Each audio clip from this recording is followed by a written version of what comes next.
Good day, guys. Welcome back. If you are new to this channel, before you actually get started, please click on the subscribe button, like and share if you find this video helpful. Let's start with our XPI, also S&P 500. We are going to start with it from our top-down analysis, from our monthly time frame to our weekly time frame to daily time frame, 4 hour and 1 hour time frame, and how to place the trade. Starting with our monthly time frame, we all can see the full trend, actually an uptrend move. Once we see it monthly time frame, it was actually rallying up. I think let us start from here, possibly about April 2012. Since then, we've actually had this huge movement up on our S&P 500, which is also known as our SPI. But of a recent, we are now on a downward trend. We all can see it, our monthly time frame. We all can see this impulse movement downward, right? We all can see another correction here, correction which went up, an impulse move downward here. We all can see this correction, another impulse move downward. By the way, we also can see another correction, which is this green, right? And guess what are we expecting again? Is another impulse move downward on our monthly time frame. So if you have to see it right, it's on our monthly time frame. We all can see that this is an up and down trade move. We all can see this was our previous lows. Then we add another lows that broke our previous lows, another lows that broke our previous lows, and now we are about to have another lows that will break our previous lows. That is one on the technical aspects of it. Now take a look at it on the fundamental aspect of it. We all see the statement that was released by the governor of the Federal Reserve, where he said that there's no going to be a stop on the increase of interest rates. So we all know the effect of interest rates. When they increase the interest rate, is that you know stocks tends to fall when there's an increase in interest rate. Like things get, it is very difficult to borrow money. Companies tend to find it very difficult to actually get money to invest, so which means stocks tend to out start falling in the shares. So when shares in stocks start falling, then definitely our S&P 500, that is about top 500 companies, also tend to fall. When companies like multiple companies in the S&P 500 shares starts dropping, then our S&P 500 starts dropping itself. So monthly time frame, you can see it's full trend, downward trend of a recent. By the way, we are now on a downward trend, and we are expecting another fall again on our S&P 500. Let's see it on our weekly time frame. We all can see our weekly time frame here. Let's see this impulse. Let's start it from here. We all can see this drop here. A pullback was made here. A drop another here.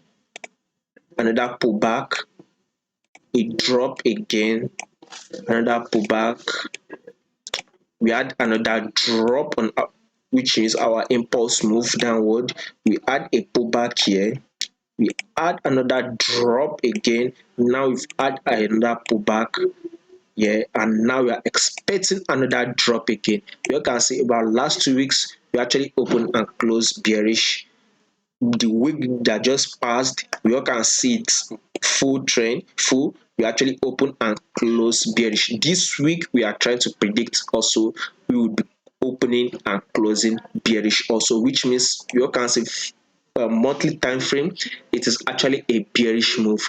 Weekly time frame too, actually a bearish move also. So this week also we are expecting our price to actually open and close bearish. So S&P 500, a very bearish move would be having. At least let's see if we can take out these lows.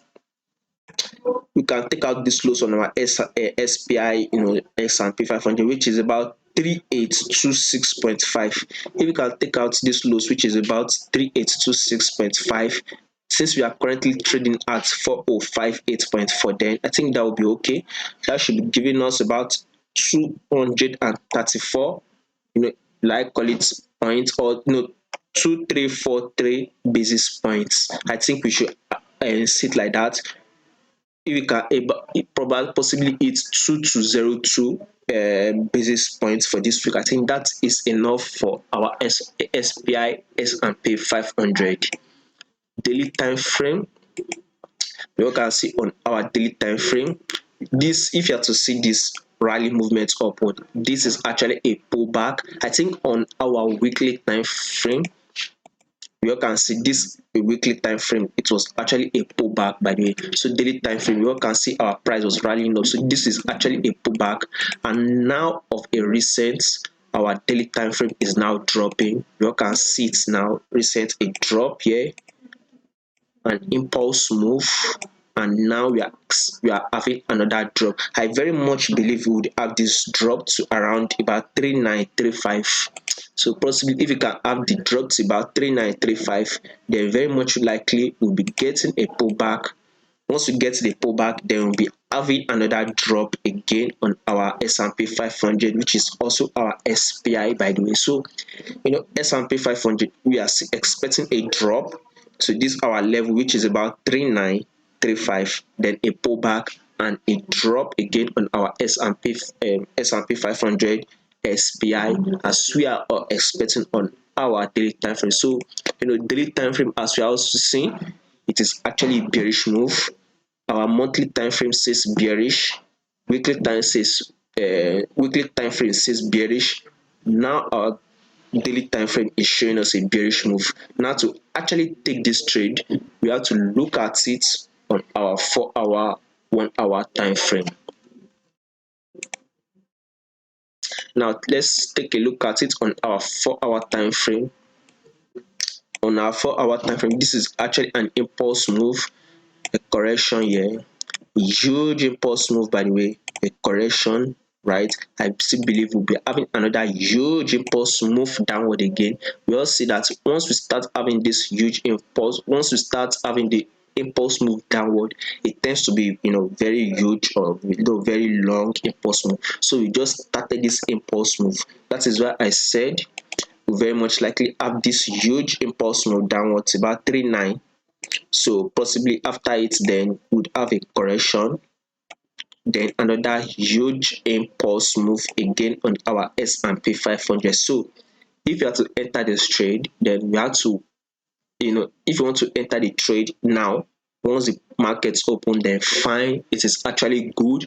And if you want to wait for a correction, then possibly we might be getting a correction on Tuesday or Wednesday, or possibly probably Thursday.